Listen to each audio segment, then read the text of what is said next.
പക്ഷിപ്പനിയിൽ ഭീതിയൊഴിയാതെ ആലപ്പുഴ ചെന്നിത്തലയിൽ പക്ഷിപ്പനി സ്ഥിരീകരിച്ചു. ഭോപ്പാൽ ലാബോറട്ടറിയിൽ നടന്ന സൂക്ഷ്മ പരിശോധനയുടെ അടിസ്ഥാനത്തിലാണ് സ്ഥിരീകരണം. കഴിഞ്ഞ ദിവസങ്ങളിൽ അപ്പർ കുട്ടനാട്ടിലെ ചെന്നിത്തല മാന്നാർ മേഖലയിൽ താറാവുകൾ കൂട്ടമായി ചത്തൊടുങ്ങിയത് പക്ഷിപ്പനി മൂലമല്ല എന്ന് ജില്ലാ ഭരണകൂടവും മൃഗസംരക്ഷണ വകുപ്പും അറിയിച്ചിരുന്നു. എന്നാൽ കർഷകരുടെ സംശയം ദൂരീകരിക്കുന്നതിനായി ചത്ത താറാവുകളുടെ സാമ്പിൾ ഒരിക്കൽ കൂടി സൂക്ഷ്മ പരിശോധനയ്ക്കായി അയച്ചു. ഭോപ്പാൽ ലാബോറട്ടറിയുടെ സൂക്ഷ്മ പരിശോധനയിൽ ചെന്നിത്തലയിൽ താറാവുകൾ ചത്തത് പക്ഷിപ്പനി മൂലമാണെന്ന് സ്ഥിരീകരിച്ചു. അതിനിടെ ചമ്പക്കുളത്തും പുതിയതായി 2500ഓളം താറാവുകൾ ചത്തതും കർഷകരെ ആശങ്കയിലാക്കുകയാണ്.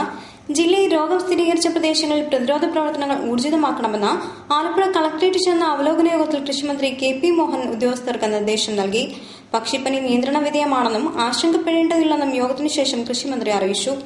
താറാവുകളുടെ ദേശീയ രോഗനിർണയ കേന്ദ്രം ആലപ്പുഴയിൽ സ്ഥാപിക്കാൻ ഉദ്ദേശിക്കുന്നുണ്ടെന്നും അതിനായി കേന്ദ്ര ഗവൺമെന്റ് സഹായം ആവശ്യമാണെന്നും കൃഷിമന്ത്രി KP മോഹൻ പറഞ്ഞു. അതോടൊപ്പം ഞങ്ങൾ ആലോചിക്കുന്നത് ഇപ്പൊ നമുക്കറിയാം, നമുക്ക് കിട്ടാൻ ഈ സാമ്പിൾസ് ഒക്കെ തന്നെ പലപ്പോഴായിട്ട് രോഗങ്ങൾ ഉണ്ടാകുമ്പോഴും ഇതിനു വേണ്ടിയിട്ടുള്ള ചികിത്സക്ക് എന്ത് ചെയ്യണം എന്നതിനെക്കുറിച്ചും അതിന്റെ യഥാർത്ഥത്തിലുള്ള പ്രശ്നം എന്താണെന്നും രാസപരിശോധന നടത്തിയിട്ടുള്ള ഈ കണ്ടെത്തലുകൾ അത് വളരെ വൈകുന്നു എന്നതുകൊണ്ട് ഞങ്ങൾ ആലോചിച്ചത് ബഹുമാനപ്പെട്ട MP-യുമായിട്ട് ആലോചിച്ചുകൊണ്ട് ഈ കാര്യങ്ങളെക്കുറിച്ച് ഒരു താറാവ്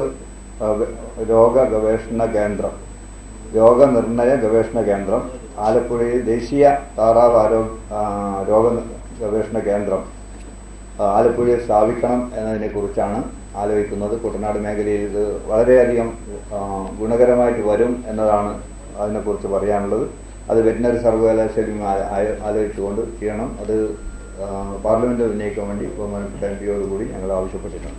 താറാവുകൾക്ക് രോഗം വരുമ്പോൾ രോഗനിർണയത്തിനായി അന്യസംസ്ഥാന ലാബോറട്ടറികളെ ആശ്രയിക്കേണ്ടി വരുന്നതും ഫലം വരുന്നതിലെ കാലതാമസവും ഒഴിവാക്കാനാണ് ഇതെന്നും അദ്ദേഹം വിശദീകരിച്ചു. കളക്ടറേറ്റിൽ നടന്ന യോഗത്തിൽ MP KC Venugopal, collector N Padmakumar, വകുപ്പുതല ഉദ്യോഗസ്ഥർ എന്നിവർ പങ്കെടുത്തു.